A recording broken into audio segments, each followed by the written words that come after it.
जय. आवाज मंत्रालयात पोचला ना तेव्हा तुम्हाला सगळ्या योजना मिळतील. भारत माता की जय. भगवान बिरसा मुंडा की जय. छत्रपती शिवाजी महाराज की जय. भारत माता की जय. मंचावर उपस्थित महाराष्ट्र राज्याचे आदिवासी विकास विभागाचे कार्यसम्राट मंत्री आदरणीय डॉक्टर अशोकजी उईके साहेब, या विभागाचे लोकसभा सदस्य खासदार आदरणीय डॉक्टर हेमंतजी सवरा साहेब, पालघरचे आमदार माजी खासदार आदरणीय राजेंद्र गावित साहेब, पालघर जिल्हा परिषदेचे अध्यक्ष आदरणीय प्रकाशजी निकम साहेब, उपाध्यक्ष आदरणीय पंकजजी कोरे साहेब, आमचे नेते आमचे गुरुवर्य आदरणीय भरतभाई राजपूत साहेब, मंचावर सर्व कृषी सभापती संदीपजी पावडे साहेब, सभापती विजया लहारे मॅडम, आमच्या नेत्या आदरणीय सुरेखाताई थेटले मॅडम, मंचावर सर्व मान्यवर, माझ्यासमोर बसलेले सर्व बंधू भगिनी आणि देशाचे चौथे आधारस्तंभ माझे मित्र पत्रकार बंधू आणि भगिनींनो, खरं म्हणजे आज आपल्या भागासाठी सोनियाचा दिवस आहे. एक चांगलं व्यक्तिमत्व किंवा आपल्याला जे हवं आहे आणि ज्यांच्या मनामध्ये आदिवासी समाजाबद्दल तळमळ आहे, तळागाळातून ज्यांनी काम केलेलं आहे आणि स्वतः उच्च शिक्षित जे प्राचार्य आहेत, ज्यांना माहिती आहे, एक एक माणूस एक एक समाज ज्यांना माहिती आहे, पूर्ण महाराष्ट्राचा ज्यांना अभ्यास आहे, असे आदरणीय मंत्री डॉक्टर अशोकजी उईके साहेब यांना मंत्रिपद मिळालं. जोरदार टाळ्या वाजवून त्यांचं स्वागत करा. मित्रांनो, आपल्या भागाच्या सोनियाचा शब्द म्हटलं, आज तेच करू शकतात. अनेक वर्ष आपण या ठिकाणी ज्या अपेक्षा घेऊन आहोत त्या अपेक्षा ते पूर्ण करतील याची मला खात्री आहे. कारण आम्ही एका पक्षाचे आहोत, त्या पक्षामध्ये आम्ही दोघांनी एकत्रपणे निदान 5 वर्ष काम केलं याचा मला त्या ठिकाणी अनुभव आहे आणि त्यामुळे त्याची जी तळमळ आहे याची मला कल्पना आहे आणि नक्कीच आपल्याला सोनियाचे दिवस येतील असं मला वाटतं. साहेब, आमच्या भागामध्ये जरी या ठिकाणी काही उद्योजकांना किंवा यांना अर्थ सहाय्य जरी दिलं असलं तर साहेब इकडे MIDC नाही, काय नाही, इथे फक्त रोजगार या शेती याच्यावरतीच आमचं पोट असतं आणि म्हणून मोठ्या प्रमाणामध्ये या ठिकाणी स्थलांतर होतं आणि ते स्थलांतर रोखण्यासाठी आदिवासी विभाग गेली अनेक वर्ष या ठिकाणी काम करत आहे. साहेब, आमची एकच विनंती आहे की या ठिकाणी आम्हाला रोजगाराच्या संधी उपलब्ध करून देऊन मोठ्या प्रमाणात द्या. त्याबरोबर जेव्हा आम्ही म्हणतो एखाद्या व्यक्तीच्या डोक्यावरती त्या ठिकाणी बाचका दिसला की आम्ही म्हणतो, दादा कोट जास, अरे सांगा भाऊ जा, मी जगाय जाईन, जगाय म्हणजे मुंबईला ठाण्याला या ठिकाणी जगायला जातात असं त्यांचे म्हणतात. म्हणून हे जगायला जायचं जर थांबवायचं असेल तर खऱ्या अर्थाने या भागाकडे आम्हाला तुम्ही सढळ हाताने मदत करा अशी विनंती करतो. साहेब, अनेक अडचणी आहेत. ही जगायला रोजगाराला गेल्यानंतर या ठिकाणी वसतिगृहामध्ये मुलांना ठेवायला लागतं. साहेब, आमच्याकडे फक्त 75च क्षमता असलेली वसतिगृह आहेत, ती वाढवून द्यावी अशी तुम्हाला विनंती करतो. माझ्या मतदारसंघात जव्हार असेल, विक्रमगड असेल, मोखाडा असेल किंवा जिल्ह्यामध्ये याची खूप गरज आहे. त्याचबरोबर माझ्या याच्यामध्ये 3 आश्रमशाळा बसतील, अशा 3 नवीन आश्रमशाळेची गरज आहे. त्या 3 आश्रमशाळेचा सर्वे आदरणीय मॅडमला सांगितलेलं आहे की 3 आश्रमशाळा जर आम्हाला नवीन शासकीय आश्रमशाळा दिल्या तर खूप आमची अडचण दूर होईल.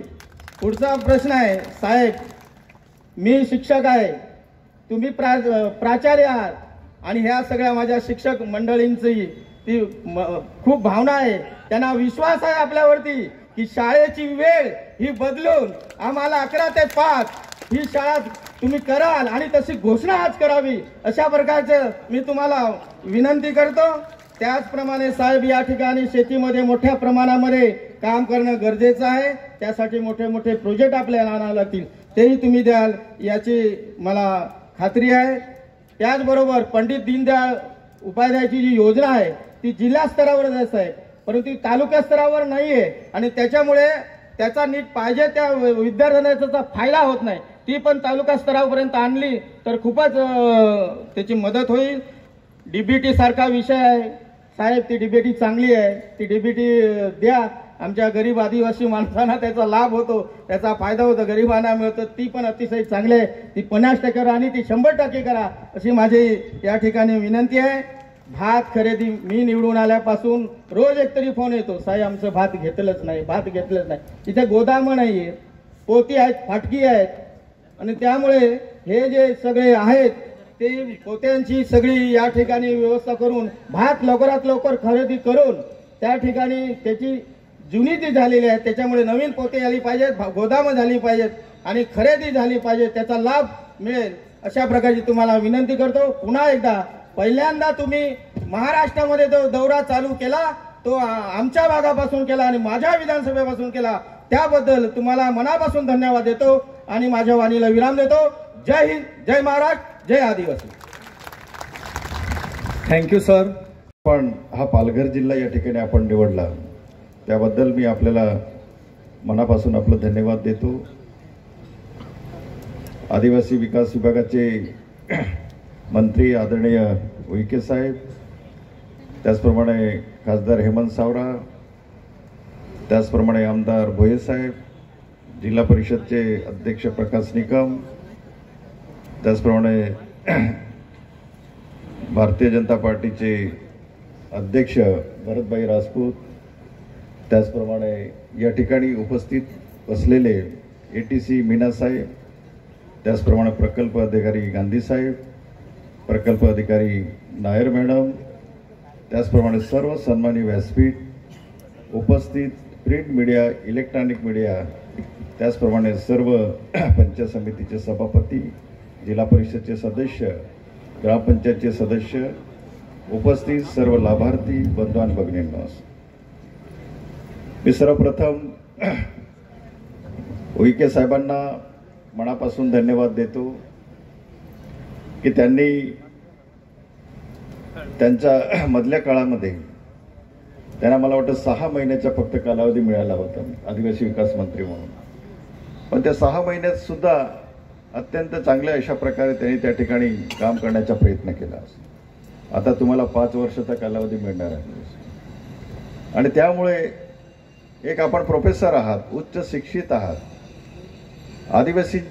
आदिवासी बांधवांच्याच नव्हे अन्य समाजांची सुद्धा व्यथा आणि दशा काय आहे, त्याची स्थिती काय आहे आणि त्याविषयी आपल्याला चांगली कल्पना आहे, त्याचं चांगलं आकलन आहे आणि निश्चितच आपण एक सकारात्मक दृष्टिकोनातून या आदिवासी बांधवांच्या समस्यांच्या बाबतीमध्ये त्याचे निराकरण चांगल्या प्रकारे आपण त्या ठिकाणी करू शकाल। साहेब, हा पालघर जिल्हा हा नव्याने झालेला हा जिल्हा आहे। 2014 साली या जिल्ह्याची निर्मिती झाली, त्यावेळेस मी आदिवासी विकास मंत्री होतो। मला निश्चितच म्हणजे अभिमान वाटतो की माझ्या काळामध्ये या ठिकाणी आपण जिल्ह्याची या ठिकाणी निर्मिती केली असते आणि ह्या जिल्ह्याची निर्मिती केल्यानंतर खऱ्या अर्थाने या भागातील जे प्रश्न जे आहेत हे प्रश्न त्या ठिकाणी निकाला पाहिजे असं, परंतु दुर्दैवाने या ठिकाणी काही प्रश्न सोडवले गेलेले आहेत, काही त्या ठिकाणी काही प्रश्न मार्गीही लागलेले आहेत, परंतु अजूनही काही प्रश्न साहेब या ठिकाणी अनुत्तरित आहेत, काही प्रश्न प्रलंबित आहेत आणि या भागातला दरवर्षी या ठिकाणी हा पालघर जिल्हा कमी अधिक प्रमाणामध्ये आज नंदुरबारचा तोरणबा भाग असेल, अमरावतीचा धारणी असेल, गडचिरोलीच्या आहेरी किंवा आपला अन्य भाग असेल आणि म्हणून त्या ठिकाणी कमी अधिक प्रमाणामध्ये हा कुपोषणासारखा जो प्रश्न जो आहे अजूनही म्हणजे त्या ठिकाणी प्रमाण खूप कमी केलेलं आहे।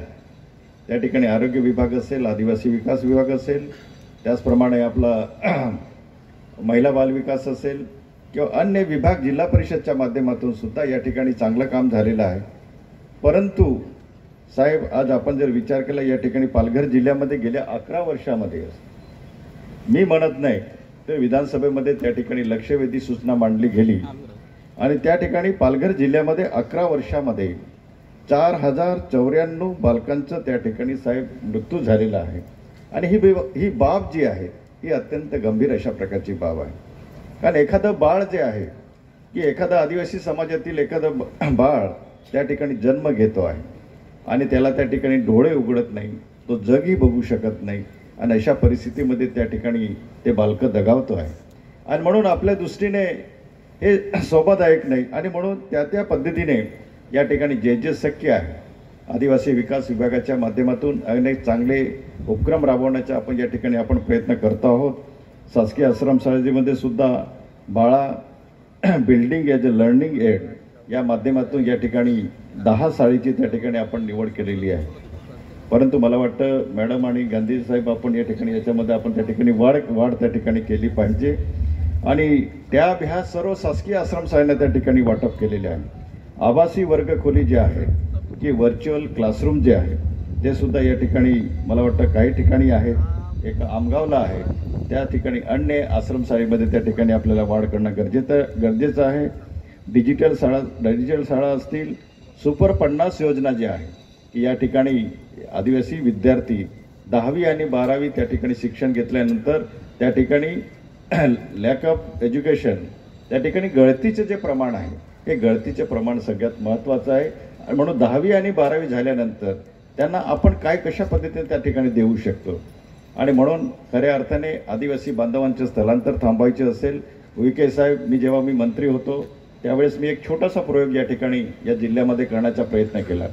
या ठिकाणी आपण मोगरा लागवड आहे, त्यावेळेचे कलेक्टर आबासाहेब जराड होते, त्यांच्याबरोबर आम्ही शनिवार रविवार या भागामध्ये आम्ही फिरत असताना त्या ठिकाणी मोगरा लागवड वन हक्क पट्टे धारक जे आदिवासी बांधव आहे त्यांना विहिरी खोदून दिल्या, कृषी माध्यमातून त्या ठिकाणी फ्री ऑफ चार्ज त्या ठिकाणी आपण सीड्स दिल्या, बियाणे दिले आणि आदिवासी विकास विभागाच्या माध्यमातून 6 इलेक्ट्रिक पोल आहे ते इलेक्ट्रिक पोल आपण त्या ठिकाणी मुक्त दिले. आणि साहेब 9,000च्या आसपास त्यावेळेस आदिवासी विकास विभागाने त्यावेळेस खूप मोठं काम केलं, आताही करतायत. आणि त्या ठिकाणी साहेब मोगरा लागवड ही अत्यंत यशस्वी अशा प्रकारची ही योजना त्या ठिकाणी आपण लागू करू शकलो. आणि आज स्थलांतर थांबवणं सगळ्यात महत्त्वाचं आहे.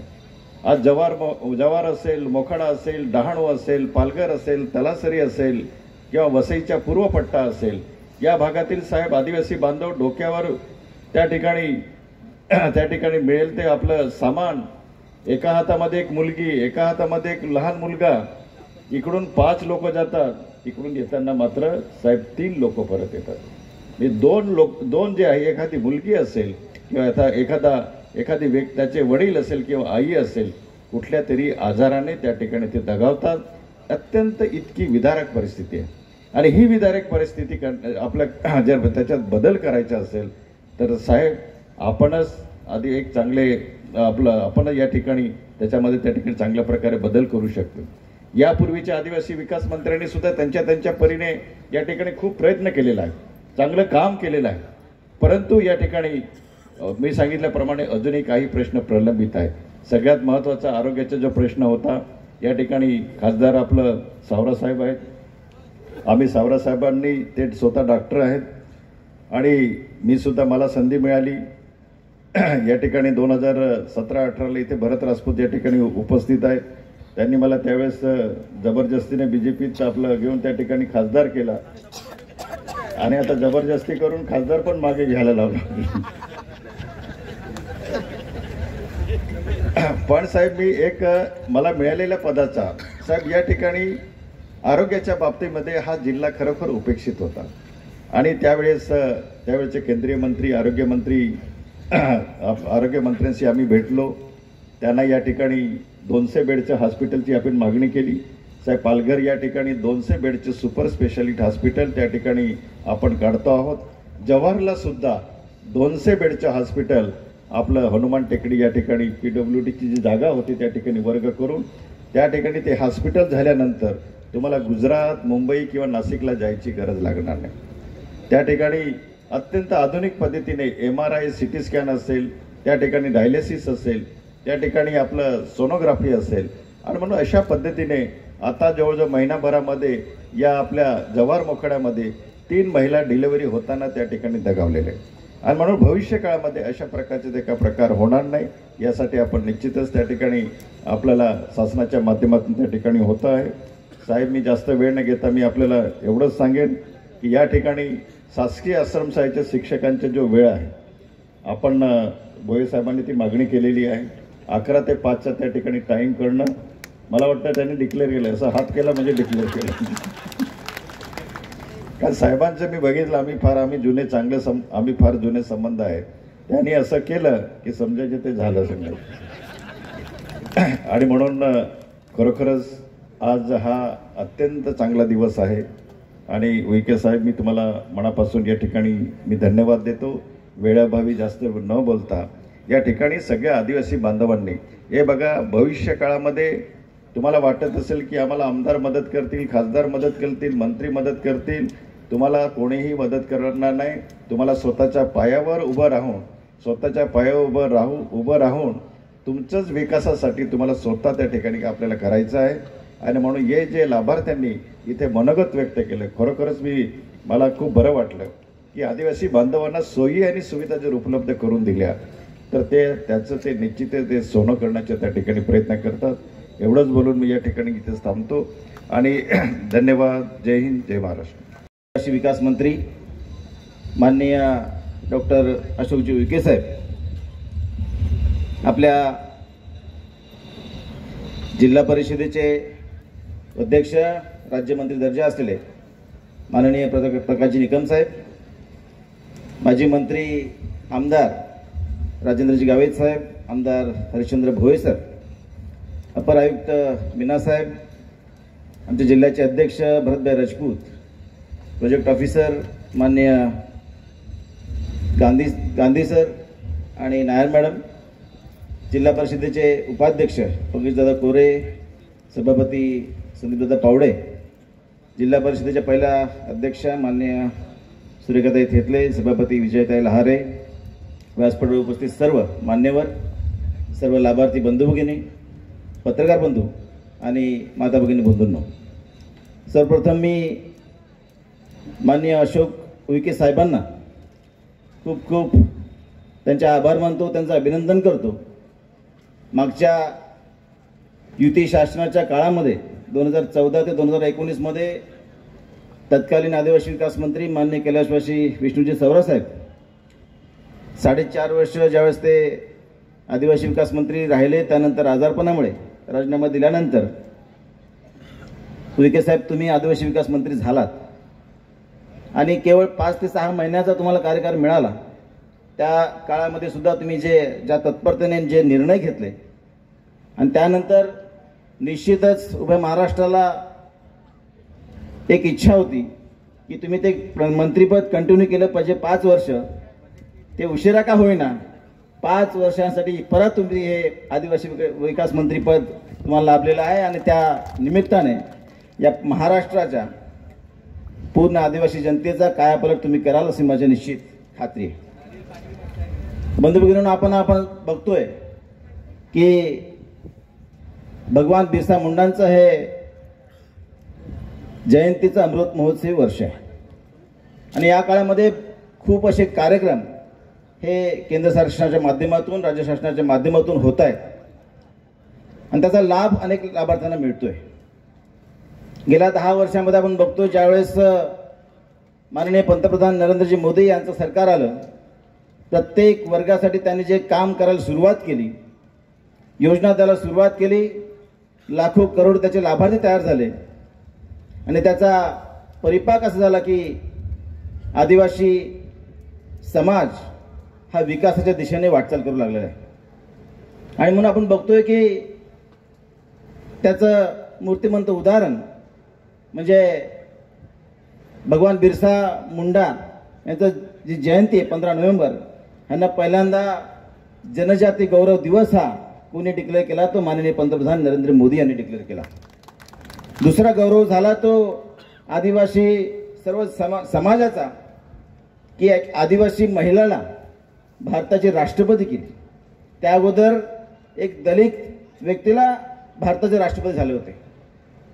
त्यामुळे वंचित शोषित पीडित समाजातील उपेक्षित वर्गाला लक्ष करून त्यांचा विकासाचं ध्येय गाठण्याचं काम कोणी करत असेल तर आपल्या देशाचे पंतप्रधान माननीय नरेंद्र मोदी आणि आता आपल्या राज्यामध्ये जे सरकार आलेलं आहे, सर्वसामान्यांना निश्चितच एक खूप त्यांची इच्छा आहे आणि त्या इच्छेतूनच हे सरकार आलेलं आहे. अतिशय शक्तिशाली सरकार आलेलं आहे. आणि त्यामुळे आपण बघतोय की केंद्र सरकारच्या माध्यमातून आपल्या आदिवासी सर्व विद्यार्थ्यांना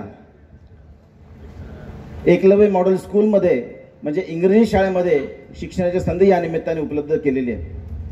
पूर्ण भारतात 748 हे स्कूल मंजूर झाले. आपल्या पालघर जिल्ह्यामध्ये सुद्धा 7, बरोबर ना, 4 जव्हारमध्ये आणि 3 डहाणूमध्ये हे एकलव्य मॉडेल स्कूल मंजूर झालेले आहेत. ते लवकरात लवकर त्याची म्हणजे इतर हे सुरू होईल. जवळजवळ 3.5 लाख विद्यार्थी त्याच्यामध्ये प्रवेश घेणार आहेत. जवळजवळ 38,000 स्टाफ निर्मिती होणार आहे.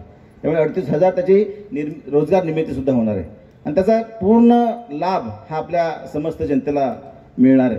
आपल्या सर्व जनतेला निश्चितच गौरवाची गोष्ट अशी की आपल्या आदिवासी समाजाचे गौरव आहेत असे 10 व्यक्तींचे 10 म्युझियम पूर्ण भारतामध्ये होत आहेत आणि त्यामुळे हे मूर्तिमंत उदाहरणं आपल्या सर्व जनतेला उद्बोधक असणार आहेत.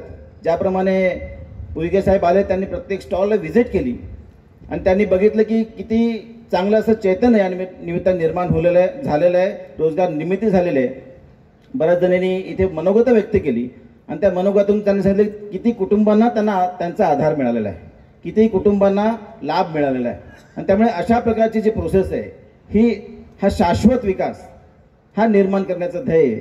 आणि त्यामुळे आता आपला जो भारत देश विकसनशील आहे तो 2047 पर्यंत विकसित व्हावा ह्यासाठी माननीय पंतप्रधान नरेंद्रजी मोदीजी झटतायत आणि त्यासाठी आपला सगळ्यांची त्याला साथ असणार आहे.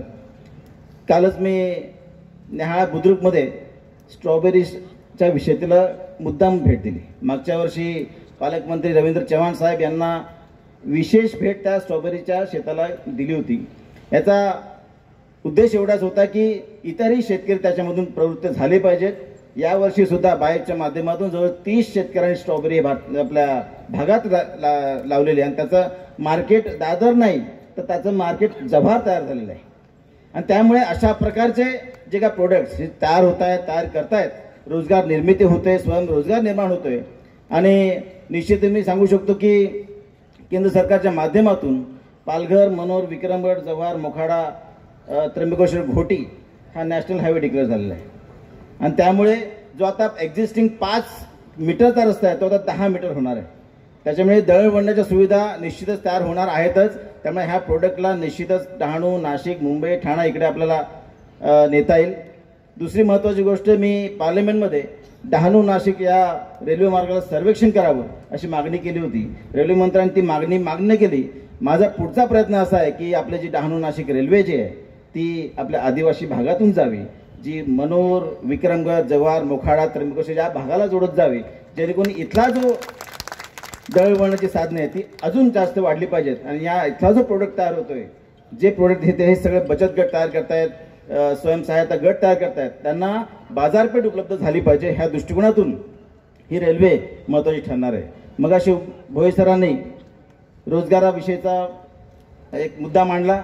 निश्चितच मी सांगू शकतो की आपल्या यशस्वी पंतप्रधान माननीय नरेंद्र मोदी यांचं स्वप्न आणि आपले जे मुख्यमंत्री माननीय देवेंद्र फडणवीस यांच्या स्वप्नातून वाढवण बंदराची निर्मिती होते. जवळजवळ 78,000 कोटी रुपयांचं बजेट असलेलं हे वाढवण आणि त्याच्यामध्ये साधारणतः 10 ते 12 लाख डायरेक्ट रोजगार निर्मिती होणार आहे. डायरेक्ट रोजगार निर्मिती होणार आहे आणि इनडायरेक्ट रोजगार निर्मिती साधारणतः 1 करोडच्या वर जाणार आहे. आणि त्याच्यामुळे रोजगाराचं महत्त्वाचं साधन आपल्या जिल्ह्यामध्ये आपल्याकडेच तयार होण्याची क्षमता या वाढवण बंदरामध्ये. आणि त्यामुळे 10वी पास असणारे, 12वी पास असणारे किंवा ग्रॅज्युएट असणारे जे काही तरुण असतील त्यांनी निश्चितच यामध्ये रजिस्ट्रेशन करून त्या प्रकारचं शिक्षण घेऊन, प्रशिक्षण घेऊन त्यांना जर सर्टिफिकेट मिळालं तर त्यांना आपल्या जिल्ह्यामध्येच रोजगार निर्मिती, त्यांना रोजगार मिळू शकतो. त्या पद्धतीचं आपल्या जिल्ह्यामध्ये टेक्स्टाईल पार्क येते. साधारणतः 1100 एकर जागेवर टेक्स्टाईल पार्कची निर्मिती होते आणि त्या टेक्स्टाईल पार्कमध्ये कोणाला रोजगार मिळणार आहे? तो रोजगार आपल्याला मिळणार आहे. आणि त्याच्यामुळे अशा प्रकारचे अनेक उद्योग हे आपल्याकडे येत आहेत आणि त्यामुळे निश्चितच पुढच्या काळामध्ये कृषी असेल, सिंचन असेल, पर्यटन असेल किंवा इंडस्ट्री असेल, याच्या माध्यमातून आपल्याकडे जास्तीत जास्त ही रोजगार निर्मिती व्हावी, ह्यासाठी आपण सगळं प्रयत्न करूया. मगाशी आश्रमशाळांचे बरेच प्रश्न इथे मांडले, त्याच्यामध्ये फक्त ॲड ऑन करतो की आश्रमशाळांमध्ये जी वेळ आहे ती निश्चित 11 ते 5 केलीच पाहिजे. परंतु त्याच्यामध्ये मागच्या काळामध्ये उईके साहेब की असं गैरसमज तयार केला गेला की ही जी वेळ आहे ती शिक्षकांसाठी पाहिजे, शिक्षकांच्या बेनिफिटसाठी पाहिजे, परंतु तसं नाही. मी आपल्या भोये सर आम्ही 3 आश्रमशाळा चालवतो. ज्यावेळेस बहिस्थ विद्यार्थी सकाळच्या 9 वाजता 8:30 वाजता येतात त्याला पहिल्या तर डोळे चोळत असतात आणि हिवाळ्यासारख्या मोसमामध्ये म्हणजे ज्यावेळेस सूर्य लेट म्हणजे काय त्याला सूर्योदय लेट होतो अशा वेळेस 7-7:30ला त्यांना उठावं लागतं आणि जो 4 ते 5 किलोमीटरची पायपीट करून आश्रमशाळेत यायला लागतं आणि मग असं 4-5 किलोमीटर पायपीट करून ज्यावेळेस तो आश्रमशाळेत येतो त्यावेळेस त्याची मानसिकता काय असेल. आणि त्याच्यामुळे ही वेळ जी आहे ती बदलणं अत्यंत गरजेचं आहे. मागच्या काळामध्ये जव्हार प्रोजेक्ट ऑफिसमध्ये बरेचसे कंत्राटी कर्मचारी होते, त्या आता जवळजवळ 100च्या ऐवजी साधारणतः 40-45 जणांचं ऑर्डर मिळालेले आहे. त्यामुळे आपला एक धोरणात्मक निर्णय आवश्यक आहे, कारण साधारणतः 7 ते 8 वर्ष काम केलेले जे सफाई कामगार असतील, स्वयंपाकी असतील, त्यांना आता घरी बसावं लागलेलं आहे, जे केवळ आणि केवळ आपल्या प्रोजेक्ट ऑफिसवर किंवा आश्रमशाळेच्या मानधनावर अवलंबून होते, त्यांना काही परमनंट नव्हते. परंतु अशांचा सुद्धा आपण विचार करणं हे निश्चितच मानवतापूर्वक विचार करणं जास्त गरजेचं आहे, कारण त्यांचं त्याच्यावर घर चालते आणि त्यामुळे अशा प्रकारचा आपण धोरणात्मक निर्णय घ्यावा असं निश्चित मला वाटतंय. त्यासोबतच मागच्या काळामध्ये हॉस्टेलची ज्या स्पेशल केस होत्या त्या सुद्धा बंद झालेल्या आहेत आणि त्याच्यामुळे अशा वेळेस या हॉस्टेलची क्षमता वाढवणं हेच हाच एक पर्याय आहे. त्यामुळे जरी हॉस्टेलच्या स्पेशल केसेस बंद झाल्या असतील तरी सुद्धा अजूनही बरेचसे विद्यार्थी आमच्याकडे येतात स्पेशल केससाठी किंवा शिफारससाठी, ते आम्ही देऊ शकत नाही. परंतु या व्यतिरिक्त जर आपण हॉस्टेलची क्षमता वाढवली तर निश्चितच त्याचा फायदा जे बाहेरगावी जाणारे जे विद्यार्थी आहेत त्यांना मिळू शकेल आणि त्या व्यतिरिक्त ज्यांना मिळालं नाही त्यांना दीनदयाल उपाध्यायच्या अंतर्गत आपण लाभ देऊ शकतो. त्यामुळे असे अनेक छोटे मोठे प्रश्न आहेत. उभा महाराष्ट्र उईके साहेब आपल्याकडे खूप आशेने बघतोय आणि ज्या पद्धतीने सकाळपासून तुम्ही धडाडी लावलेली आहे आणि प्रत्येक ज्यांची निवेदनं आपण स्वीकारलेली आहेत त्यांना सगळ्यांना पॉझिटिव्हली सकारात्मक तुम्ही रिप्लाय दिलेला आहे आणि तुम्ही सांगितलं की जे काय तुम्ही करा, मी तुमच्यासाठी जे काय असेल ते करतो. त्यामुळे केवळ जव्हारमधील नव्हे तर पूर्ण महाराष्ट्रातील आदिवासी जनता तुमच्याकडे खूप आशेने बघते आणि ते तुम्ही पूर्ण कराल असं मला निश्चित खात्री वाटते. इथेच थांबतो. जय हिंद, जय महाराष्ट्र. डॉक्टर उईके साहेब, मी त्यांना हे तिसऱ्यांदा बघतो.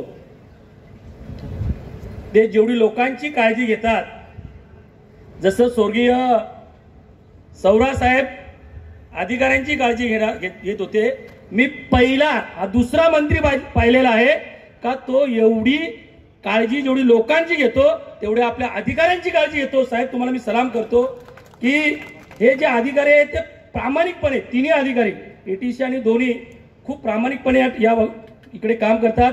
या ठिकाणी आता ज्यांनी मार्गदर्शन केले ते हेमंत भाऊ सौरा साहेब, खासदार आमदार या विभागाचे भोये सर, त्याचप्रमाणे आमदार राजेंद्रजी गावित साहेब, आमचे मित्र भरतभाई राजपूत, उपाध्यक्ष कोरे साहेब, पावडे साहेब, सन्मानी व्यासपीठ, या ठिकाणी सगळ्याच मागण्या साहेब केलेल्या आहेत. मी काय रिपीट करणार नाही. परंतु आपण मंत्री झाल्यानंतर या जिल्ह्याला तत्कालीन पालकमंत्री, तत्कालीन उपमुख्यमंत्री देवेंद्रजी फडणवीस आणि मुख्यमंत्री शिंदे साहेब, या देशातला साहेब पहिला जिल्हा आहे की सर्वच्या सर्व घरकुलं देणारा पालघर जिल्हा. त्याबद्दल मी आदरणीय मोदी साहेबांचे आणि ग्रामविकास मंत्र्यांचे मनापासून कौतुक आणि अभिनंदन करतो की जिल्ह्यामधील एकही घरकुल वंचित राहणार नाही.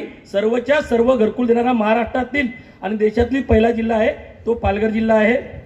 त्याचप्रमाणे साहेब आपण जी पेसा भरती केली त्या पेसा भरतीत मी सुद्धा होतो, तुम्ही वरती होते. आम्ही 4 जणांनी उड्या मारल्या, साहेबांनी वरतून उडी मारली आम्ही खालून चालत गेलो.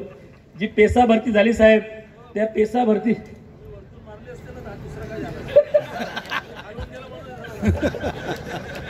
नाही ते तुम्ही गेलं जाऊ दे तिकडं. या ठिकाणी साहेब जी पेसा भरती झाली त्या पेसा भरतीच्या शिक्षकांचे पगार अद्याप झालेले नाहीत. ते पगार व्हावेत अशी तुमच्याकडे अपेक्षा व्यक्त करतो संपूर्ण महाराष्ट्रातले. दुसरी गोष्ट साहेब, पालघर जिल्हा महाराष्ट्रातील सगळ्यात जास्त विद्यार्थी संख्या असलेला हा पालघर जिल्हा आहे. अजूनही आमच्याकडे साहेब कमीत कमी 3,500 शिक्षकांची पदं भरायची आहेत.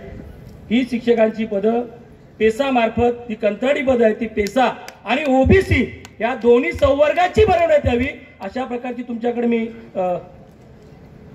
आशा नाही मागणी करतो. तुम्ही असा हात करणार नाही, थोडा असा हात करा. गावी साहेब बोलले असं केलं म्हणजे मागण्या मान्य होतात. त्यानंतर साहेब जी डीबीटीची योजना आहे ती आदरणीय आमदार साहेबांनी सांगितली. साहेब मी परत एकदा रिपीट करतो की जी मुलं येतात तिथे वसतिगृह खूप कमी आहेत. जी मुलं येतात त्या मुलांना या ठिकाणी तालुक्याच्या ठिकाणी रूम घेऊन त्यांना पैसे देणे हे जव्हार मोखाड्यासारख्या ठिकाणी चालू करणे खूप गरजेचं आहे. साहेब आमची जव्हारची मुलं ज्यावेळेस पालघरला जातात त्यावेळेस तिथे वसतिगृहामध्ये व्यवस्थित सोयी होत नाही. त्यावेळेस समजा गांधी साहेबांना आम्ही सांगितलं तर खूप 2-3 मुलींना त्यांनी घेतलं. परंतु ही वसतिगृह वाढवणे आणि आश्रमशाळा वाढवणे. साहेब आपली आदिवासी विकास आश्रम, मी सुद्धा आदिवासी आश्रमशाळेचा विद्यार्थी आहे. सगळ्यात महत्वाचं काम जर आदिवासी आश्रमशाळा जर वाढल्या तर जे स्थलांतरित मुलं जे शिक्षणापासून वंचित आहेत ते वंचित राहणार नाहीत. हा प्रामाणिकपणे तुम्हाला इथं सांगतो. सगळीच्या सगळी मुलं आश्रमशाळेमध्ये जातील, शिकतील. साहेब पहिली जिल्हा परिषद आहे महाराष्ट्रातली का आम्ही 8वी 9वी 10वीचे वर्ग चालू केलेले आहेत. त्यांना पैसे द्यायला म्हणजे पगार द्यायला पैसे नाहीत. आपल्याकडे आम्ही मागणी केलेली आहे. तत्कालीन आदिवासी विकास मंत्री यांनी ती मान्य केलेली आहे. ते वित्त भागाड गेले आहे. ती फक्त तुम्ही थोडीशी आमची एक मीटिंग लावून एक बैठक घेऊन साहेब 13,500 मुलं जर आम्ही पुढच्या वर्षी हे वर्ग बंद केले तर 13,500 मुलं शिक्षणापासून वंचित राहणार आहेत. आणि ही आदिवासी विकास भागाने साहेब आपण आदिवासी मंत्री म्हणून याची नोंद घ्यावी. आणि आज तुम्ही जसं साहेबांनी सांगितलं 11च्या वेळेची घोषणा कराल तशीची घोषणा तुम्ही कराल अशी तुमच्याकडनं अपेक्षा व्यक्त करतो. या ठिकाणी जसं साहेब ते आहे त्याचप्रमाणे आमचे 27-22चे पण बऱ्याच ठेकेदारांचे पैसे राहिलेले आहेत. 56% पैसे साहेब 27-22चे राहिले आहेत. ते सुद्धा आपण द्याल मार्च पर्यंत, कारण ते मार्चला साहेब लॅब्स होतील, सगळी कामं झालेली आहेत 27-22ची. त्याच्यात का माझी कामं नाहीत. 27-22 ते पैसे राहिले आहेत. दुसरं साहेब राज्यस्तरावरून अनेक जे पहिले टेंडर झाले आपलं सरकार होतं आणि या टेंडरमध्ये की उत्तरपत्रीचं पण टेंडर साहेब तिकडनं झालं. ठीक आहे, इथं सक्षम अधिकारी दोन्ही पीओ आहेत, त्यांनी आदेश दिले का उत्तरपत्रिका आम्ही इकडे खरेदी करतो. मध्ये हा कार्यक्रम आयोजित केला असे दोन्ही आमचे पीओ, आता नाव न घेता समजून जाते, सर्वजण ओळखते, व्यासपीठावर उपस्थित सर्व मान्यवर. आज किशोर भाऊ मला मी काय बोलावं हा प्रश्न निर्माण झाला, कारण सर्वजण बोलून बसले आणि या जिल्ह्यामध्ये मला आठवते का या जिल्ह्यामध्ये येते वेळी आम्ही 2 नावं घेत होतो. ते 2 नावं घेतल्याशिवाय या जिल्ह्यामध्ये प्रवेश होत नव्हता. स्वर्गीय चिंतामणजी वनगा आणि विष्णूजी सावरा या 2 नावं घेतल्याशिवाय आमचा कधी प्रवेश होत नव्हता. त्यामुळे त्यांना सुद्धा मी स्मरण करतो, त्यांची आठवण करतो. वेळोवेळी मला त्यांनी मार्गदर्शन केलेलं आहे. वेळोवेळी मला काय करावे काय करू नये याच्याबद्दल बोलले असल्यामुळे निश्चितच त्यांचं स्मरण झालेलं आहे. आज प्रामुख्याने उपस्थित असलेले सर्व लाभार्थी, या जिल्ह्यातले सर्व लाभार्थी, प्रामुख्याने सर्व पत्रकार बांधव, सर्व इलेक्ट्रॉनिक मीडियाचे बांधव, तुमचं सुद्धा मनापासून या पालघर जिल्ह्यामध्ये स्वागत करतो. कदाचित कोणाची बसण्याची व्यवस्था जर झाली नसेल तर त्यांना सांगा का बा हरकत नाही बा, आपलाच आहे कार्यक्रम, तुम्हीच आयोजित केलेला असल्यामुळे त्यांना त्यांच्याशी संवाद करावा अशी अपेक्षा करतो. आज मला अतिशय आनंद होता. मी जेव्हा जेव्हा भरतसेठ कुठल्याही जिल्ह्यात जात असतो तर जिल्ह्यात गेल्यानंतर आमच्या आदिवासी विभागाच्या माध्यमातून महाराष्ट्रामध्ये अनेक लाभार्थी आहे, आमचे बरेच लाभार्थी असते, परंतु लाभार्थ्यांशी संवाद होत नाही. आणि आमचे पीओ आणि एटीसी साहेब खूप काम करते, मनापासून काम करते, डोक्यातही घेते आणि डोक्यावरही घेऊन काम करते, तरी प्रसाराने प्रचार होत नाही. जोपर्यंत आम्ही केलेलं काम सांग, कारण आज जमाना कसा आहे सर, काम कमी करते जास्त दाखवते.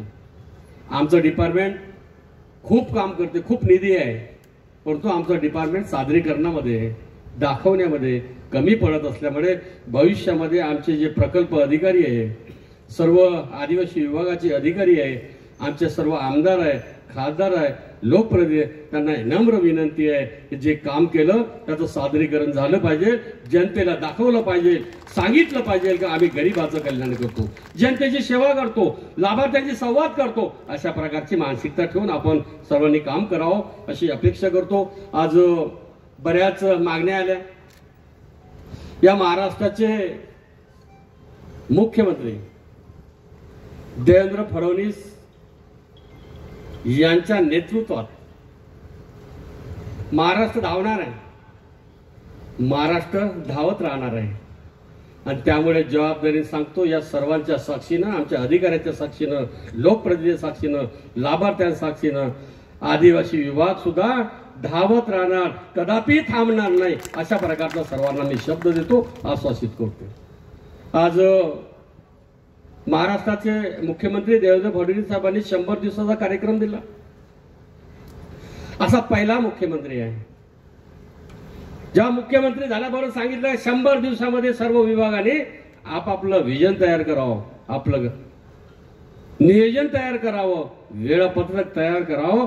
100 दिवसामध्ये आपल्या विभागाच्या माध्यमातून लाभार्थ्याशी संवाद करावा, संपर्क करावा, गरिबाचं कल्याण करावं, गरिबापर्यंत पोहोचला पाहिजे, अशा प्रकारचा जो प्रोग्राम दिला आहे. तर निश्चितच मी सर्वांना सांगतो, सर्वांना आवाहन करतो की 100 दिवसाचा कार्यक्रम आपण यशस्वी कराल, याच्यात कुठल्याही प्रकारची शंका नाही. परंतु साथ पाहिजे, विश्वासही पाहिजे. साथ आणि विश्वास असल्याशिवाय काम होत नाही. त्यामुळे आमच्या सर्व पदाधिकाऱ्यांना, लोकप्रतिनिधींना आपण विश्वासात घेऊन 100 दिवसाचा जो कार्यक्रम आहे तो यशस्वी करावा अशी अपेक्षा करतो. आणि निश्चितच पालघर जिल्ह्याचा कायापालट विकास करण्यासाठी, पालघर जिल्ह्याचा कायापालट आणि विकास करण्यासाठी हरीशजी तुम्ही बोललात, खासदार साहेब तुम्ही बोलले, आमचे राजेंद्र भाऊ बोलले, आमचे अध्यक्ष बोलले. अध्यक्ष साहेब, या महाराष्ट्राचे पेसा अंतर्गत 13 जिल्हे आहेत. 13 जिल्ह्यापैकी पालघर जिल्ह्याला प्राधान्य देऊन, भविष्यात जास्तीत जास्त निधी देऊन मी पालघर जिल्ह्याला मुख्य प्रवाहामध्ये आणल्याशिवाय राहणार नाही, अशा प्रकारचा सुद्धा तुम्हाला मी शब्द देतो. आज बऱ्याच अडचणी आहे, स्थानांतर आहे, मायग्रेशन आहे, बरेच विषय आहे. मी एटीसी साहेब, पीओ साहेब दोघांना एक माझ्या सूचना, आव्हान, आजपासून माझ्या पालघर जिल्ह्यामध्ये असलेला कातकरी समाज त्याचं सर्वे करा. किती कुटुंब आहे, किती परिवार आहे, किती शिकत आहे, किती शिकत नाही, त्यांच्यासाठी स्वतंत्र पॅकेज जाहीर करतो, त्यांना मुख्य प्रवाहामध्ये आणायचं आहे असा आदिवासी विभागानं संकल्प करावा. अशा प्रकारचा सुद्धा माझा तुम्हाला सूचना आहे. त्याची प्रभावी अंमलबजावणी करून याच बजेटमध्ये मी कातकरी समाजासाठी विशेष ज्या ज्या योजना आहेत, कारण यानंतर कदापि स्थानांतर झालं नाही पाहिजे, रोजगारापासून वंचित राहिलं नाही पाहिजे, अशा प्रकारचं चांगलं नियोजन करावं. एक टीम बनवावं, टीमच्या माध्यमातून तुम्ही चांगली योजना बनवा, त्या योजनेची प्रभावी अंमलबजावणी करावं अशी अपेक्षा करतो. बऱ्याच आमच्या सन्माननीय आमदार महोदयांनी मागण्या केल्या. मी जबाबदारी सांगतो, आमचा मुलगा शिकला पाहिजे, आमची मुलगी शिकली पाहिजे. परंतु या सत्रामध्ये 24-25 सत्रामध्ये ज्या ज्या ठिकाणी वसतिगृह आहे, ज्या ज्या ठिकाणी आश्रम शाळा आहे, त्या ठिकाणचे निश्चितच विद्यार्थी संख्या वाढेल. निश्चित प्रवेशाची संख्या वाढेल अशा प्रकारचं सुद्धा मी आवाहन करतो आणि निश्चित पुढच्या वेळेस जास्तीत जास्त विद्यार्थी, एकही विद्यार्थी वसतिगृहापासून वंचित राहणार नाही, एकही विद्यार्थी आश्रमशाळेमध्ये प्रवेश झाला नाही पासून वंचित राहणार नाही अशा प्रकारचं सुद्धा मी तुम्हाला आश्वासित करतो. मित्रो, आज रोजी पालघर जिल्ह्यामध्ये आल्यानंतर कालपासून मी अभ्यास करत आहो. सर्वांशी संवाद होत आहे, सर्वांशी चर्चा होत आहे आणि ते एकच लक्षात येते, प्रत्येक जण बोलतो की शिक्षकांची शाळेची, वसतिगृहाची, आश्रमशाळेची वेळ बदलाव, अनुदानित असो किंवा शासकीय असो. याचं मूळ कारण असं आहे, मला माहित होतं मागच्या वेळेस 2014च्या 19च्या दरम्यान पहिला मी मंत्री झाल्याबरोबर पहिला जर निर्णय कोणता घेतला होता तर शाळेचा वेळ बदलून दिला, आश्रमशाळेचा वेळ बदलून दिला. तुम्हाला निश्चितच सांगतो, 26 जानेवारीच्या आत नवीन वेळापत्रक देऊन 10:30 वाजतापासून वेळ निश्चित होईल अशा प्रकारचा तुम्हाला. परंतु सर्व सन्माननीय शिक्षकांना सांगतो, विद्यार्थ्यांच्या तासिकेसाठी वेळ बदलला. निवासी आदिवासी शाळा आणि निवासी अनुदानित आश्रमशाळा असल्यामुळे आपला जो वेळ आहे तो आपण वेळेच्या अधीन राहून आपण जावं, जेणेकरून विद्यार्थ्याची वेळ बदलली म्हणजे, कारण निवासी आश्रमशाळा आहे, निवासी आश्रमशाळा आणि वसतिगृह असल्यामुळे आपण सुद्धा त्याची दखल आणि नोंद घेऊन आपण तत्परतेनं, आपण शिक्षक आहे, आपण अध्यापन करत असल्यामुळे आपण योग्य त्या दिशेने जाऊन त्याची प्रभावी अंमलबजावणी करावं असं सुद्धा मी तुम्हाला या ठिकाणी नमूद करतो, सांगतो, सूचना करतो. आणि भविष्यामध्ये आज किशोर भाऊ बऱ्याच अडचणी येते. आमचा लाभार्थी झाला तर कोणी 5,000 वाला, कोणी 10,000 वाला, कोणी 50,000 वाला बोलले आमचे लाभार्थी. हे पहिलं व्यासपीठ असेल, पहिलं लाभार्थ्यांना बोलण्याची संधी, लाभार्थ्यांनी मत मांडण्याची संधी, हे पहिलं व्यासपीठ आहे. आणि ते फक्त आणि फक्त कोण करू शकते? आदिवासी विभागच करू शकते.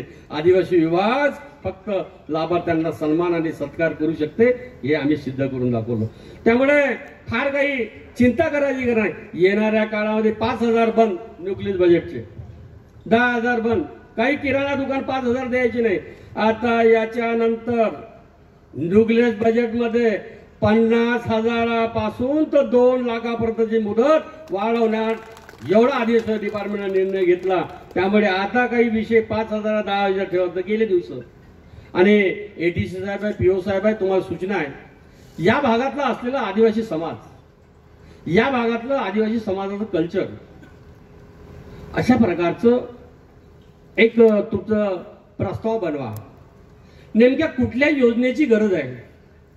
नाही तर काय होते, योजना प्रकल्प कार्यालय बनवल्यानंतर यवतमाळची योजना इथं जर बनवली तर काही फायदा नाही.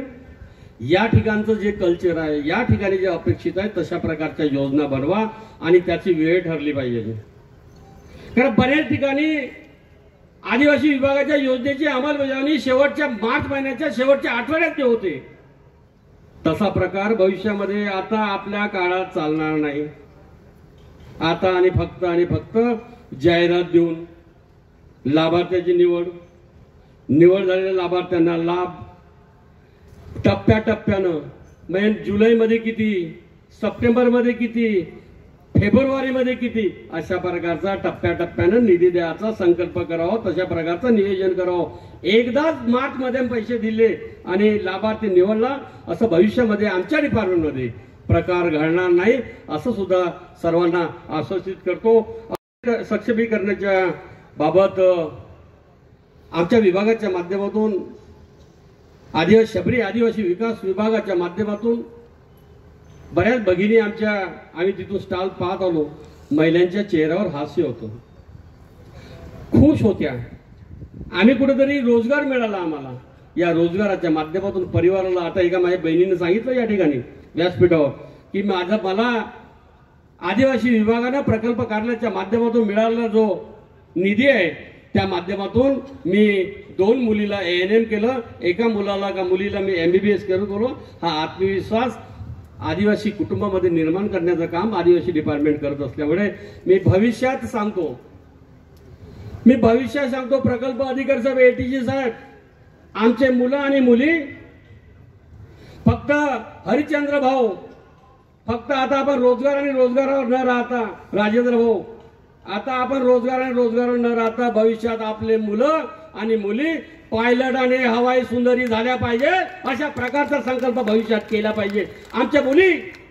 आमचे मुलं पायलट आणि हवाई सुंदर जेव्हा होईल तेव्हा असा आदिवासी समाजाप्रती पाहाचा जो विचार आहे, मन आहे, बदललं पाहिजे. अशा प्रकारचं भविष्यामध्ये आदिवासी विभागाच्या माध्यमातून, शबरी आदिवासी विभागाच्या माध्यमातून तशा प्रकारचा प्रोग्राम केला. येणाऱ्या काळामध्ये तशी योजना आम्ही राबवणार हे निश्चय केलेला आहे. आणि निश्चितच माझ्या हजारो आदिवासी मुलं आणि मुली पायलट आणि हवाई सुंदर झाल्याशिवाय राहणार नाही अशा प्रकारचा सुद्धा आदिवासी विभागाच्या माध्यमातून संकल्प केला. तो आमचा संकल्प निश्चितच सार्थक ठरेल, निश्चित पूर्ण होईल अशा प्रकारची सुद्धा अपेक्षा करतो. आणि डीबीटीच्या बाबत बोलले,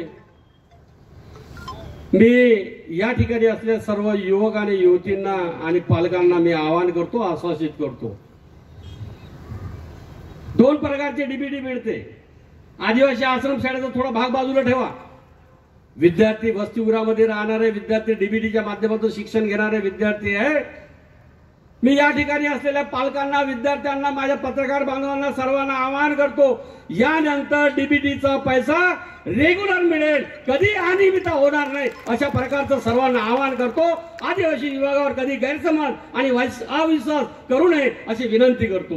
कारण सातत्याने नियमितपणे एटी साहेब डीबीटीच्या बाबत विषय येतो, आंदोलन करते. असा प्रकार भविष्यात करताना मी काहीही करील, परंतु डीबीटीचे पैसे शिल्लक राहील, कमी पडणार नाही अशा प्रकारचा धोरणात्मक निर्णय घेऊन माझा मुलगा, माझी मुलगी डीबीटीच्या मानधनापासून वंचित राहणार नाही अशाच प्रकारचा आम्ही धोरणात्मक निर्णय घेतले असल्यामुळे तो प्रभावीपणे अंमलबजावणी केल्याशिवाय राहणार नाही असं सुद्धा या ठिकाणी मी सर्वांना आश्वासित करतो. आता पेसा अंतर्गत भरती, पेसाचा बराचसा अभ्यास आहे.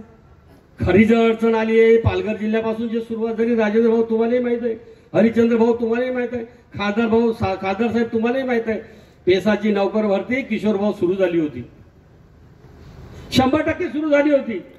पोराच्या निवडही झाल्या आणि या मुलांनी 6 महिने आपल्याला सांगलंच नाही. जेव्हा वेळ योग्य ती वेळ आली, अडचणीत आले तेव्हा आपल्याकडे आले.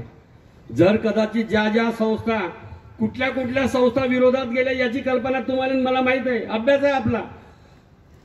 पेसा अंतर्गतले 17 पद जे आहे त्या 17 पदापैकी 3 पदाच्या काल परीक्षा झाल्या.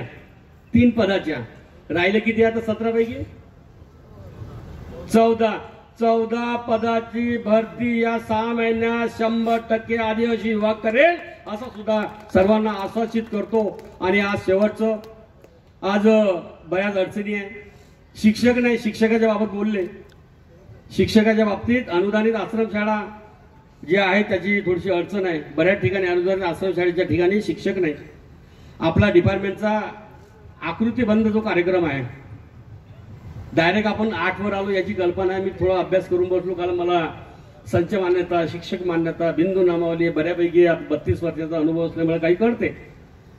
आज या 15 दिवसाच्या आत कुठल्याही परिस्थितीत अनुदानित आश्रमशाळेची आपण शिक्षक भरतीच्या अनुषंगाने माननीय मुख्यमंत्री महोदयांची परवानगी घेऊन आपण भविष्यात 100% याची नोकर भरतीची प्रक्रिया आपण लवकर सुरू करू. कारण पुढच्या काळामध्ये, पुढच्या वर्षी विद्यार्थ्यांना अध्ययन अध्यापन करण्यासाठी, विद्यार्थ्यांना शिक्षण घेण्यासाठी अडचण येणार नाही अशी दखल आपल्या आदिवासी विभागाने घेतलेली आहे. त्याची प्रभावी अंमलबजावणी आम्ही 100% करू असं सुद्धा या ठिकाणी सर्वांना आश्वासित करतो. बराच वेळ झाला, वेळेपासून वाट पाहत आहे. या जिल्ह्यानं अनेक वर्षापासून माझ्यावर खूप प्रेम केलेलं आहे. आजच नाही आहे राजेंद्र भाऊ. मी 2 नावं घेतले तेव्हापासून, स्वर्गीय चिंतामणजी वनगा होते, स्वर्गीय विष्णूजी सावरा होते, तेव्हापासून या जिल्ह्याचा माझ्यावर असलेलं प्रेम नसले तरी त्यांचा एक प्रतिनिधी म्हणून या जिल्ह्यावर विशेष लक्ष देऊन जास्तीत जास्त निधी देण्याचे प्रयत्न करेल अशी अपेक्षा करतो. कुठलाही तुम्हाला मागं पाहायची वेळ येणार नाही. आता रोजगाराच्या बाबत MIDC बाबत बोलले. MIDCच्या बाबत आपल्याकडे असलेली उपलब्ध जमीन जर असेल तर निश्चितच आपल्या डिपार्टमेंटमध्ये तो देऊ. परंतु आपण जे उपलब्ध कराल त्याला आदिवासी विभाग सन्मानजनक निधी देईल मुख्य प्रवाहात आणण्यासाठी आम्ही कुठल्याही प्रकारची अडचण होणार नाही अशा प्रकारचं सुद्धा तुम्हाला आश्वासित करतो। आणि आज विद्यार्थ्यांनी डीबीटीच्या बाबतीत आंदोलन करू नये। आपल्या आदिवासी विभागाच्या बाबत काही कारण नसताना गैरसमज निर्माण करत आहे, काही कारण नसताना अविश्वास निर्माण करत आहे। माझ्या सर्व पालकांना हात जोडून विनंती आहे, तुमचा भाऊ आहो, तुमचा पालक आहो, तुम्ही दिलेली मला या महाराष्ट्राच्या मुख्यमंत्री देवेंद्र फडणवीस साहेबांच्या नेतृत्वात काम करण्याची संधी आदिवासी विकास मंत्री म्हणून दिलेली आहे। मी सर्व पालकांना आवाहन करतो, विनंती करतो की आदिवासी विभागावर विश्वास ठेवा, या महाराष्ट्राचे मुख्यमंत्री देवेंद्र फडणवीसवर विश्वास ठेवा, आदिवासी विकास विभागाचे मंत्री यांच्यावर विश्वास ठेवा, सर्व व्यासपीठावर बसले त्यांच्यावर विश्वास ठेवा। भविष्यामध्ये आम्ही जास्तीत जास्त योजना गरिबापर्यंत नेऊ एवढंच सांगतो। कधीही अविश्वास आणि अपप्रचार होता कामा नये याची काळजी घ्यावं। सर्व पत्रकार बांधवांना मी एक विनंती करतो, उठसूट झाला काही सांगते, कारण आता व्हॉट्सअपचा जमाना आहे। उठसूट झाला व्हॉट्सअप जर पाठवला ना हरीश भाईजी व्हॉट्सअपवर आला ना एखादी मेसेज तर पाहताही नाही, वाचत नाही किशोर भाऊ, तसाच फॉरवर्ड करते, त्याच्यात काय कसं आहे कसे आले कोणासाठी काहीच पाहत नाही। त्यामुळे भविष्यात माझ्या पालकांना तुमचा भाऊ म्हणून विनंती करतो, हात जोडतो, नतमस्तक होतो, तुम्ही सत्य का असत्य का याचा शोध करावा, कधी गैरसमजाने अविश्वास करू नये अशी विनंती करतो। मला बोलावलं, सन्मान केला, आदर केला, खूप छान वाटलं। सातत्याने अशाच प्रकारचे पालघर जिल्ह्यामध्ये कार्यक्रम होत राहावं। आणि तो जाहीर बोलता येणार नाही, त्यामुळे जाहीर बोलता येत नाही, त्यामुळे निश्चितच आता पत्रकार परिषद माझ्या पत्रकार बांधवांना विनंती करतो की आपण निश्चितच या जिल्ह्यामध्ये आल्यामुळे आदिवासी विभागाने समाजसेवक सर्व कार्यकर्ते पदाधिकारी जिल्हा परिषदेच्या अध्यक्षापासून तो उपाध्यक्षापासून सभापतीपासून सर्व अलर्ट झाले बा, यानंतर हा जिल्हा थांबणार नाही, जिल्हा धावणार आहे अशा प्रकारची भूमिका ठेवून सर्व पत्रकार बांधवांनी अतिशय प्रामाणिकपणे तशा प्रकारचं मत व्यक्त करावं, सहकार्य करावं। माझ्या अति दुर्बळ आदिवासी भागातल्या जिल्ह्यातल्या कार्यकर्त्यांना पदाधिकाऱ्यांना आपण मुख्य प्रवाहामध्ये आणण्यासाठी आपण, कारण चौथा स्तंभ आहे, चौथा स्तंभाची फार गरज असते। चौथा स्तंभ कारण स्वातंत्र्याच्या पूर्वी आणि स्वातंत्र्याच्या नंतर पत्रकारांची अतिशय महत्वाची भूमिका राहिलेली आहे। माझ्या सर्व पत्रकार बांधवांना आवाहन करतो की सत्य काय आणि असत्य काय शहानिशा केल्याशिवाय आपण कुठल्याही प्रकारची चुकीची बातमी येणार नाही याची दखल आणि काळजी घ्यावं अशी विनंती करतो। आणि मला इथं बोलावलं, सन्मान केला, माझे सर्व सहकारी विधिमंडळाचे सर्व सहकारी अधिकारी, आमचे पदाधिकारी सर, आता कोणाचे नाव सुटले असेल त्यांनी सर्वांनी समजून घ्यावं। आणि निश्चितच आपला जिल्हा कसा वेगानं धावेल, प्रगती होईल यासाठी चांगलं नियोजन करावं अशी अपेक्षा करतो। आणि बराच वेळ झाला त्यामुळे मनापासून सर्वांचं कौतुक करतो। फक्त शेवटची विनंती करतो, कोणी अपप्रचाराला बळी पडू नये, व्हॉट्सअप फेसबुकवर तात्काळ विश्वास ठेवू नये। सत्य आणि असत्य एखाद्या व्यक्तीबद्दल, एखाद्या डिपार्टमेंटबद्दल, एखाद्या नेत्याबद्दल, आमदाराबद्दल काय जे असेल ते जोपर्यंत शहानिशा होत नाही तोपर्यंत कोणीही अविश्वास करू नये अशीच विनंती करायला तुमच्यापर्यंत आलो। आणि निश्चितच तुमचा जो विश्वास आहे, तुमचं प्रेम आहे, तुमची सहानुभूती आहे, माझा जो सन्मान केला हा सन्मान, सहानुभूती, विश्वास लाभार्थी मिळावा, सार्थक ठरवल्याशिवाय राहणार नाही अशा प्रकारचा आश्वासित करून माझे 2 शब्द थांबवतो। धन्यवाद। धन्यवाद साहेब। प्रतिवर्षी आयोजित होणारा हा कार्यक्रम जे शैक्षणिक साहित्य माझे शिक्षक बांधव वर्गामध्ये अध्यापन करताना वापरत असतात, त्याच शैक्षणिक साहित्याची ओळख माझ्या इतरही शिक्षक बांधवांना व्हावी। जव्हार प्रकल्पामध्ये साहेब 48 आश्रमशाळा आहेत आणि या आश्रमशाळांमधून आपल्या विचारांची आणि नवीन नवकल्पनांची आदान-प्रदान होण्याच्या दृष्टिकोनातून आयोजित केलेला हा सोहळा साहेब या ठिकाणी आपल्या उपस्थितीमध्ये संपन्न होत आहे। महाराष्ट्र राज्याचे आदिवासी विकास मंत्री सन्माननीय प्राध्यापक डॉक्टर अशोक उईके साहेब, जिल्हा परिषद अध्यक्ष सन्माननीय श्री प्रकाशजी निकम साहेब, सन्माननीय श्री राजेंद्रजी गावित साहेब, आदरणीय श्री हेमंतजी सवरा साहेब, आदरणीय श्री हरिचंद्रजी भोये साहेब, सन्माननीय श्री पंकजजी कोरे साहेब, सन्माननीय पत्रकार, त्याचबरोबर आदरणीय श्री भरतजी राजपूत साहेब, आदरणीय श्री कुणालजी उदावंत साहेब, सन्माननीय सर्व आदरणीय श्री संदीपजी पावडे साहेब, पंचायत समिती सभापती आदरणीय विजयाताई लहारे मॅडम, सुरेखाताई थेतले मॅडम, युवराजजी गिरंदले साहेब, मोखाडा पंचायत समिती सभापती विक्रमगड। तर प्रतिवर्षी आपण हा कार्यक्रम विरमळ या ठिकाणी आयोजित करत असतो, परंतु आज आपलं सगळ्यांचं, शिक्षकांचं आणि माझ्या विद्यार्थ्यांचं सौभाग्य आहे की सन्माननीय मंत्री महोदयांच्या उपस्थितीमध्ये असा कार्यक्रम या ठिकाणी संपन्न होतो आहे। आणि सन्माननीय मंत्री महोदय, आदरणीय आमदार महोदय, आदरणीय खासदार महोदय, जिल्हा परिषद अध्यक्ष साहेब हे आपल्याला आशीर्वाद देण्यासाठी आणि आपल्याला प्रोत्साहित करण्यासाठी या ठिकाणी उपस्थित झालेला आहात। निश्चितच आपल्या अध्यापन कार्यामध्ये आणि विद्यार्थ्यांना त्यांच्या अध्ययन कार्यामध्ये या शैक्षणिक साहित्याचा उपयोग होणार आहे। यानंतर मी सन्मान्य मान्यवरांना या ठिकाणी नमूद करू इच्छितो, जव्हार प्रकल्पामधील सर्व आश्रमशाळांतील विद्यार्थ्यांचा सांस्कृतिक कार्यक्रमाचं आयोजन सुद्धा आपण सभा मंडपामध्ये केलेलं आहे। निश्चितच दर्जेदार असे सांस्कृतिक कार्यक्रम या ठिकाणी सादर होणार आहेत। आपण सर्वांनी या कार्यक्रमामध्ये उपस्थित राहून निश्चित या कार्यक्रमाचा आनंद घ्यायचा आहे आणि आमच्या विद्यार्थ्यांना आशीर्वाद द्यायचे आहेत। मी आदरणीय मंत्री महोदय आणि मान्यवरांना या ठिकाणी नमूद करू इच्छितो की याच शैक्षणिक साहित्य प्रदर्शनामधून आपण गटनिहाय प्रथम, द्वितीय आणि तृतीय क्रमांक काढणार आहोत आणि त्या शिक्षकांना आणि त्या विद्यार्थ्यांना बक्षिस देऊन आपण प्रोत्साहित सुद्धा करणार आहोत। खरं तर आपण या ठिकाणी उपस्थित झालात म्हणून खऱ्या अर्थानं आम्हाला, आमच्या शिक्षकांना एक वेगळं नवचैतन्य माझ्या शिक्षकांमध्ये निर्माण झालेलं आहे। आपण शिक्षकांसाठी आणि माझ्या विद्यार्थ्यांसाठी आदिवासी विकास विभागामार्फत निश्चितच उत्तमोत्तम कार्य आपल्या हातून घडणार आहे। तुमचा युनिफॉर्म वेगळा कोण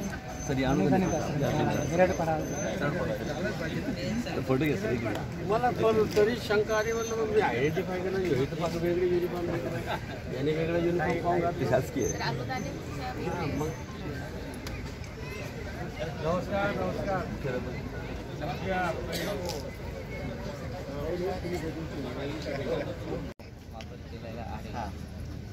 फुग्यामध्ये फुगे कसा बनलेला आहे?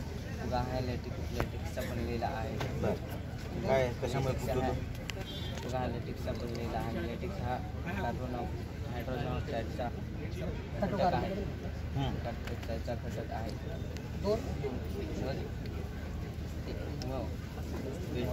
पेट्रोल ही कार्बन डायऑक्साईडचा घटक आहे। दोन्ही एकत्र येऊन दोन्ही एकत्र आलो काय होतं? दोन्ही एकत्र आणून मिसळणाऱ्यांचा अभियंत्यांचा रासायनिक अभियंत्यांचा काय होते त्यांचा आणि याप्रमाणे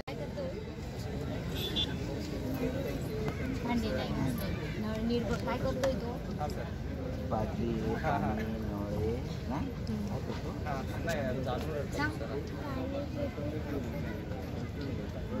पाणी ओततोय ना तो वाया घालतोय वाया नाही ना